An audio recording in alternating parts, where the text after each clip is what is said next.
Or just respond, say thank you, or say fuck you. If they're like, you guys suck. You suck, bitch. Yeah, you suck. Fuck you. All right, anyways. That's going to go good with Instagram. All right, so how we met. All right.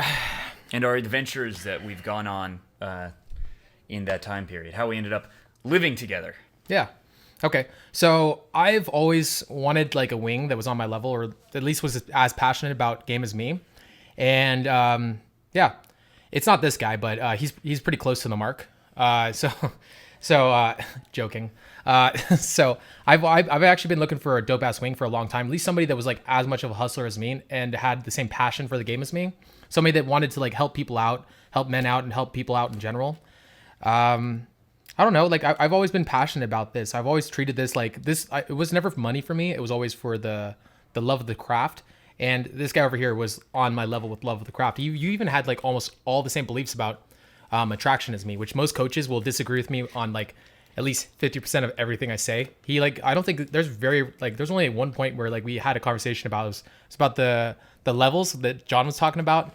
And you're kind of like, I have some questions about it. And then we debated it for a while and we went back and forth, and we ended up, but for the most part, like you're pretty close to the mark, like in that kind of term. So how we actually met is kind of an interesting story. I had just gotten out of a 4-year relationship, like the deepest relationship I had ever been in. And I have my own channel, my own coaching.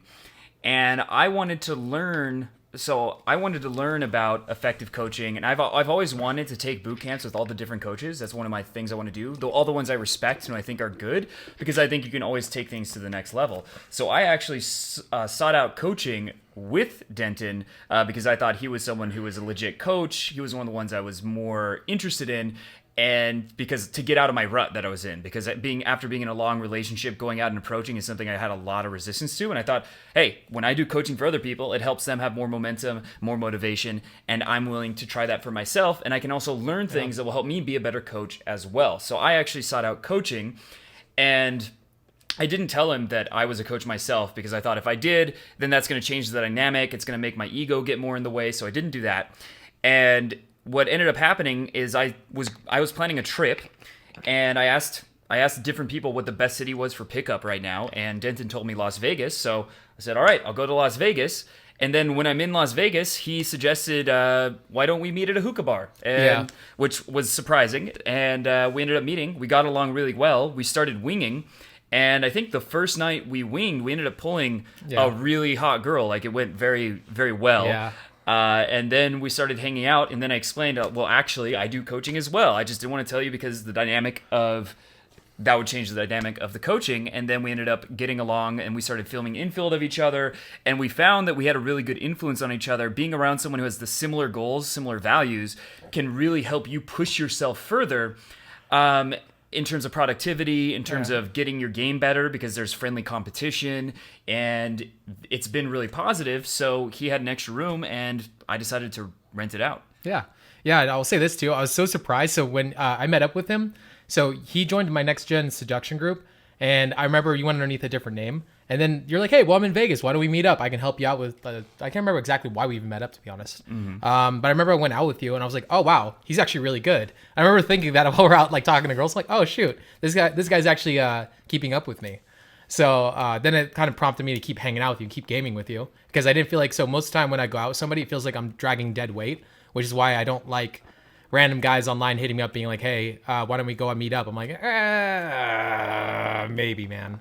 It depends on how desperate I am for wings right now. I got some cool friends out here too in Vegas, which I don't know. They're all working their own businesses or they're traveling and stuff, so they always get to meet up with me. So then I met up with him, and I'm like, all right, this is a good match. I like this guy. So now we've been hanging out ever since. And I was surprised when he told me you had a channel. I'm like, wait, you have a channel? I remember how surprised I was in the moment. I actually was trying to get a B camp with another guy. Rhymes with STD. That's good something. So I was gonna get a boot camp with him, which then we were gonna co-coach, and then never happened because of COVID. But I think a lot of coaches should actually be more open to getting coaching for other coaches. Like, you should never be at the peak of what you can do and your abilities. Like, if you're not improving, you're slowly fading. Here's a good example. All right, in basketball, who doesn't have coaches?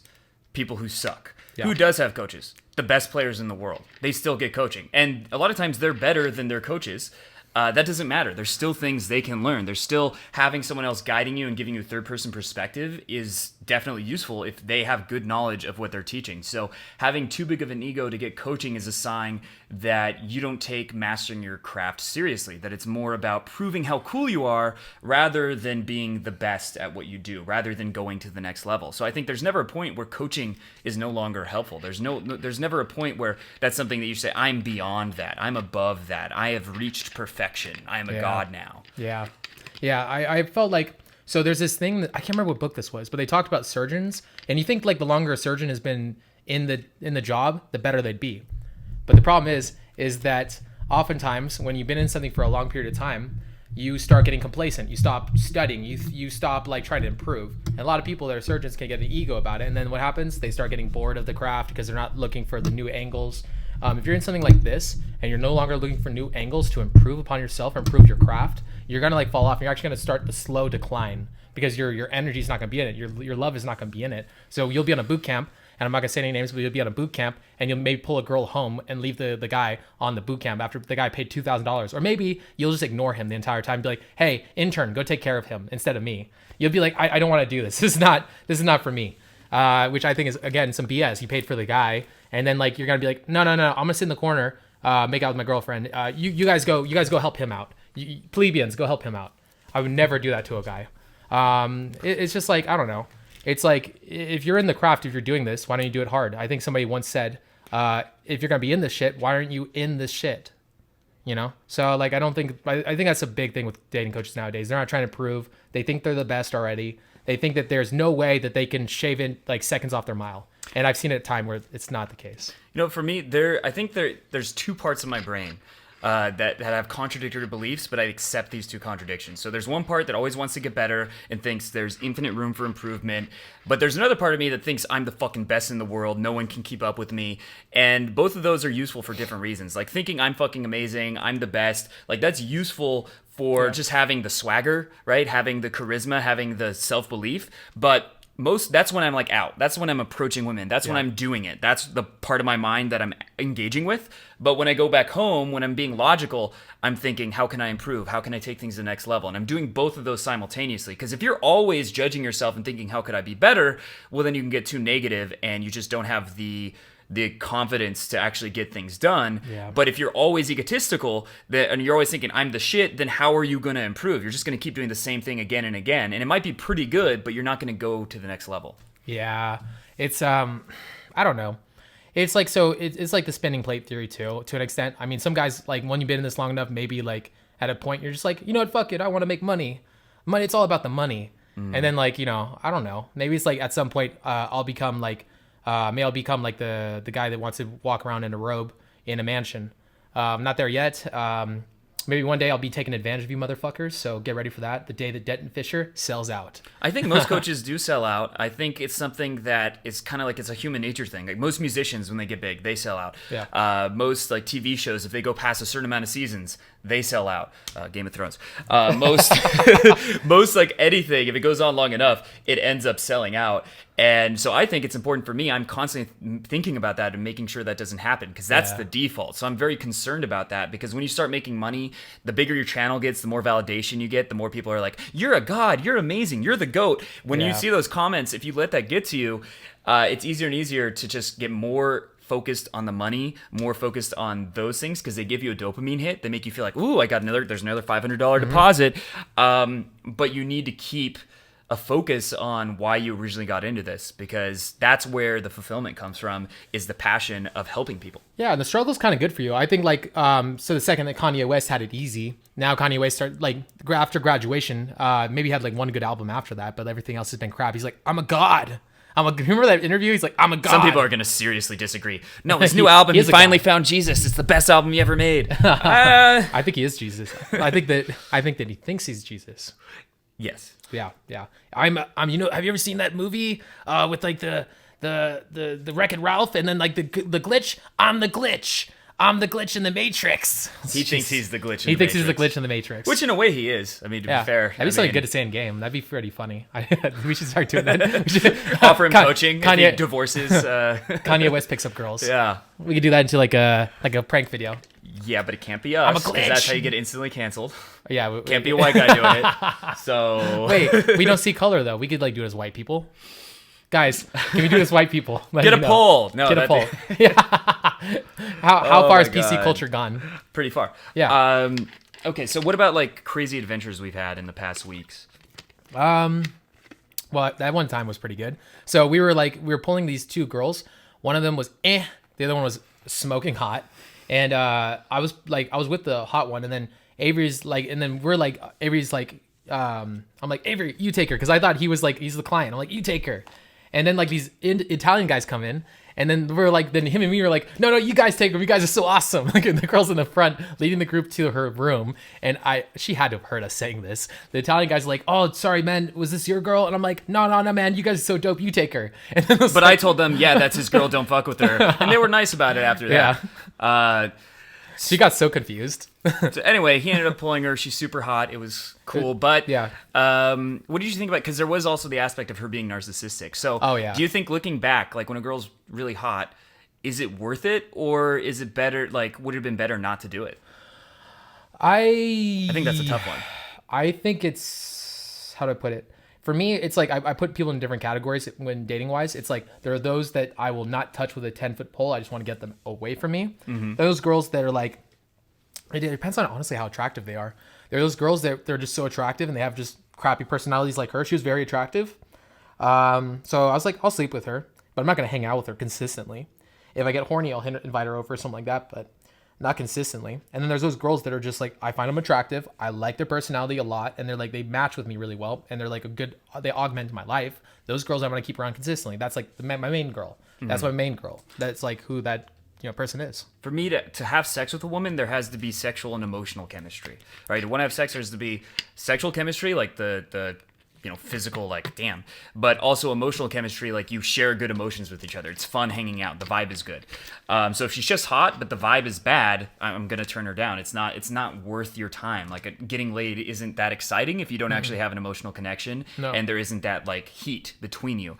But then if it comes to seeing someone more than once, like regularly, or getting in a relationship, then it's those two things, as well as, I guess you could call it like intellectual chemistry or value-based chemistry. Like you have a lot of things in common, you share similar goals, and you get along on a deeper level. She's smart, assuming you're smart. If she's dumb, or if you're dumb, then maybe you want her to be dumb as well. But you have similarities in terms of those kinds of values, and that's how I split that. I think what might be interesting to talk about is our biggest sticking point lately, and I think we have the same biggest sticking point.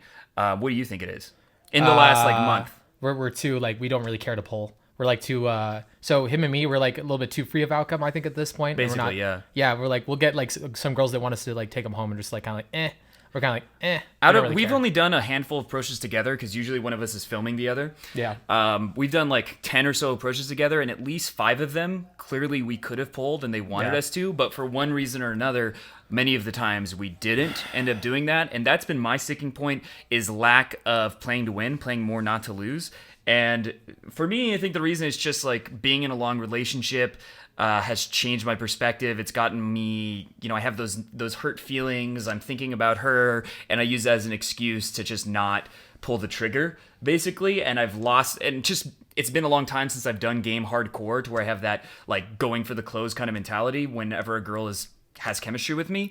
And that's what I need to get back, is to start like playing to win as opposed to playing not to lose.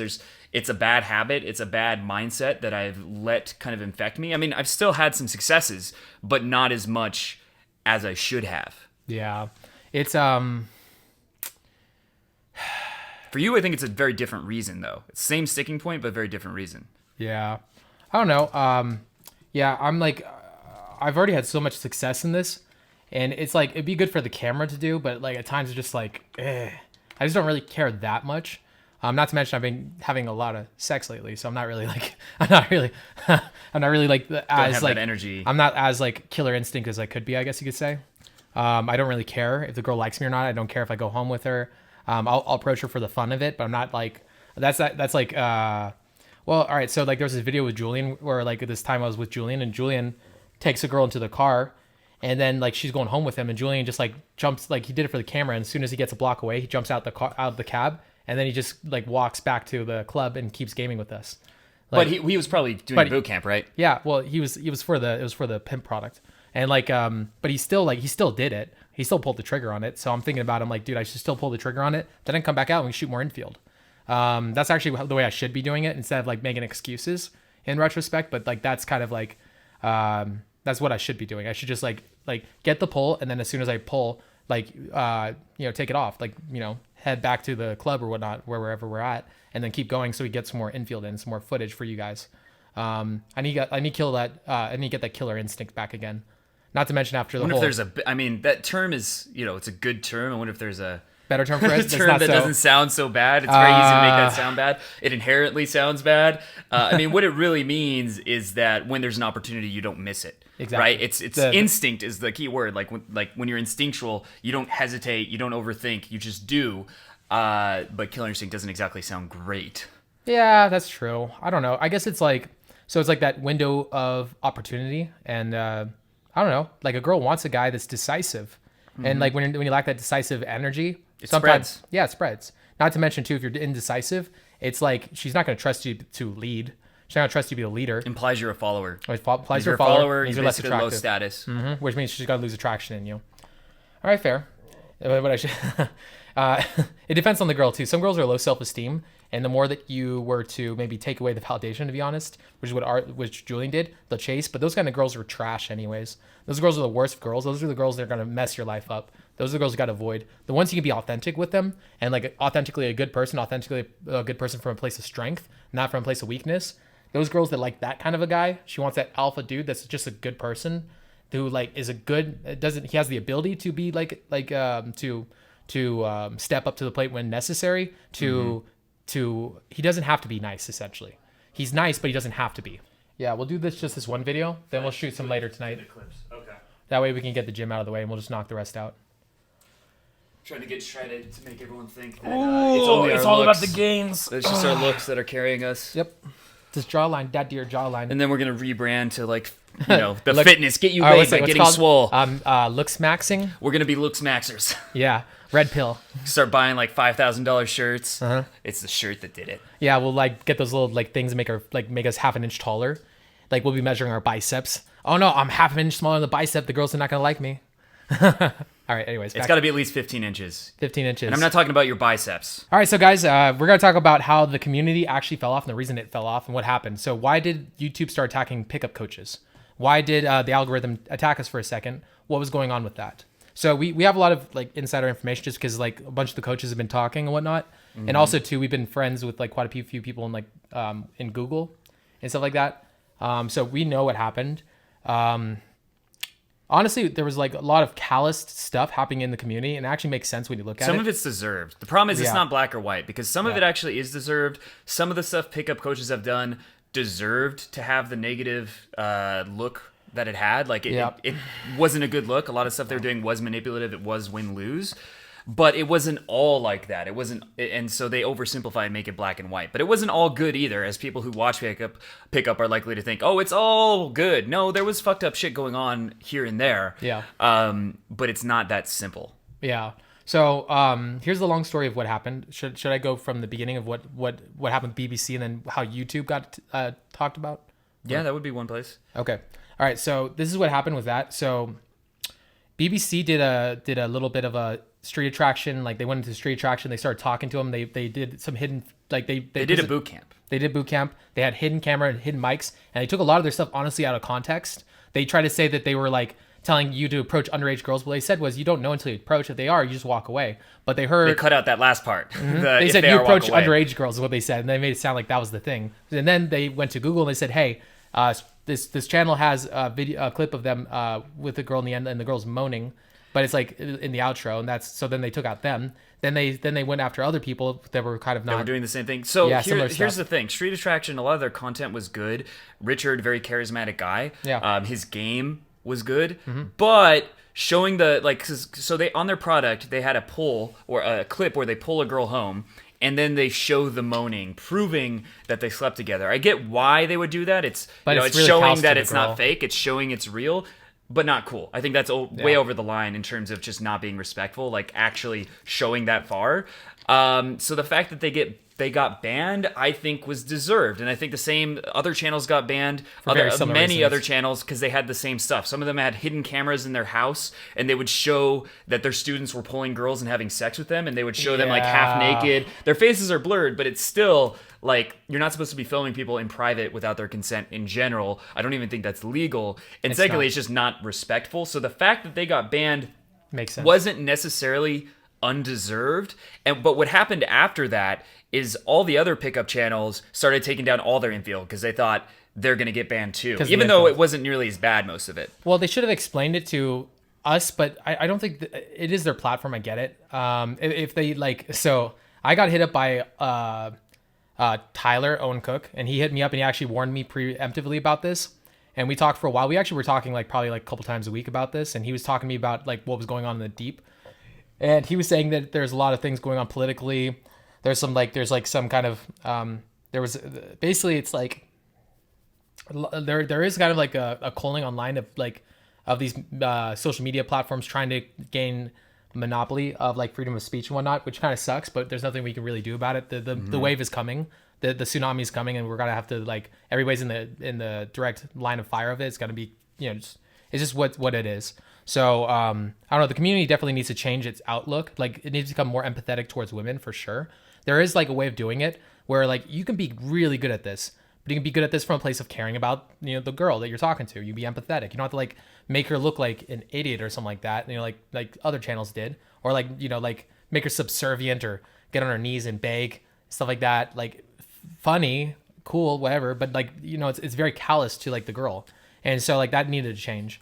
I think there's a line between persuasive versus manipulative, and I think that line is when you're being manipulative if you're trying to win, even if it's at the cost of the other person losing. So LMR busting tactics, win-lose usually, or convincing her, trying to be pushy with a girl even though she's uncomfortable, plowing indefinitely until she tells you to leave. There's a point where you're clearly annoying her, she doesn't want you there, but you have this manipulative win-lose mindset. I'm going to try a million different ways until eventually she changes her mind. There's a fine line between being persuasive and being manipulative, and a lot of the stuff that pickup coaches taught in the past and still probably today, a lot of it goes across that line. You can still do pickup without being manipulative. You can make sure that it's a win for her and a win for you. It doesn't have to be win-lose, because women love sex just as much men, actually more than men, as long as the guy's decent at it. Yeah. And they want to be seduced, obviously, or we wouldn't exist. Yeah. Right? This is something that's pretty universal. Yeah. It's just the right context and doing it in the right way. And a lot of the coaches back in the day, I don't think we can really name the company. We're not. I don't want to either. Right? I don't want to but I think the biggest company that basically built this industry into what it is. Mm-hmm. They had a huge scandal where CNN, and they got banned from certain countries, and they were made to look really bad. And they stayed in pickup after that. But then a few years later, there was actually some other stuff going on these Reddit threads that made them look like they were doing some illegal stuff, that made them look like they were being too pushy with women to the point that it wasn't cool. And they basically pulled out of pickup because of that. The unfortunate thing is that they were the only large group of people that were all collaborating and building the seduction community as an industry, and it got really, really strong. But when they pulled out, which they did suddenly without warning, they took out all their Facebook groups, they took out their website, their forum, they changed the names of their channels, and then it all kind of fell apart. And now it's each coach is an island, and a lot of them are actually opposed to each other. As opposed to collaborative. Right, and there isn't much collaboration, and we're trying to work on that. Obviously, we're doing that right now. Another example that I think is really cool is Alex from Playing with Fire. He's been doing interviews with lots of different coaches and bringing it back, because I do think as a community, if we have different coaches that are all working together, it'll be stronger and it can get back to a place where it's tight-knit.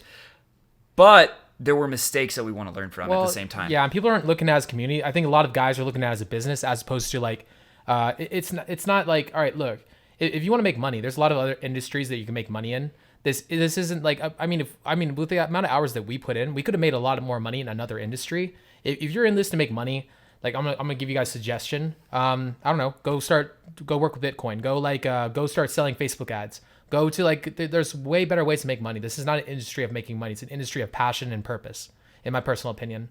It's not like something you do because you're trying to like make some do-re-mi. So if you guys are like in this to like make money, there's a lot better ways to do it. Well, the problem is when it comes to an industry like this, there's no quality control. And so anyone can decide that they want to be a coach. And basically, the only proof is, do people like their content, right? If people if they're good in front of the camera, they're a good marketer, then they're going to build an audience. And a lot of the biggest coaches in our industry, they frankly have no idea what they're talking about. Yeah. They teach cold approach. They don't even do cold approach, and they never did cold approach. And that's very common. And look, if they happen to be really charismatic, they're good at putting content together, they're consistent, they can get big. They don't have to have infield. They don't have to prove that they know what they're talking about. And because who's the vast majority of people who watch these types of videos? Is it people who are going out regularly and already have pretty good results? No, it's total beginners who've never approached a girl. So they have no idea how to tell whether someone's good or whether someone's advice is bad, whether it's based on experience or whether it's regurgitated theory that they pulled from someone else. And as long as they're good in front of the camera, they can build an audience. And here's the sad thing. What is most likely to rise to the top? Is it the best advice, or is it the advice that is the most palatable? Mm-hmm. It's the stuff that makes you feel good. If I tell you what you want to hear, you're going to like it. If I tell you, you don't have to approach. In fact, you should just meet a girl from your work, or just wait for choosing signals. Just build up your status, build up your body, and it'll come to you. It'll be easy. Those are the people that are going to rise to the top. You don't have to approach women. You don't have to become charismatic. Yeah. You stay the same little worm that you are, and we can get you results. And it'll all work out for you. It's destiny. That's what people want to hear. And if someone tells people things that hurt their ego, like you have to go out regularly, that's what society has been lying to you. Your narrative is holding you back. You're making too many excuses. You need to change your behavior. You need to do things that are uncomfortable. People don't want to hear that. It hurts your ego, so it's easier to listen to the guy who makes it sound easy. And that's why the community is kind of not very strong right now, because that's what's been rising to the top, as opposed to the people who have the best advice and the most knowledge. Because it's not, you don't have to go to 8 years of school to be a coach. You don't have to, even though therapy is kind of messed up too, to be fair. But the standards of what makes someone pop off isn't the quality of their content. And once you see someone's popular, you assume they must be good. And someone's not popular, you assume they must not be good, because that's social proof. Yeah. And that's the struggle the community is in, that I think we're going to overcome it through sheer force of will. Yeah, I think so too. That's what that company we talked about, that's what they did, sheer force of will. Well, I think the cream is going to rise to the top. I don't know any coach that goes out as much as me and AJ Hayden over here. I don't think anybody like goes out as much as us and practices their charisma like we do, and pushes it as hard as we do. Like I've seen a lot of coaches like try, and I've seen a lot of coaches like, here's the thing most coaches do. They get to a certain level where they're like, I'm comfortable here. And they don't like think critically about how they can improve. And guess what?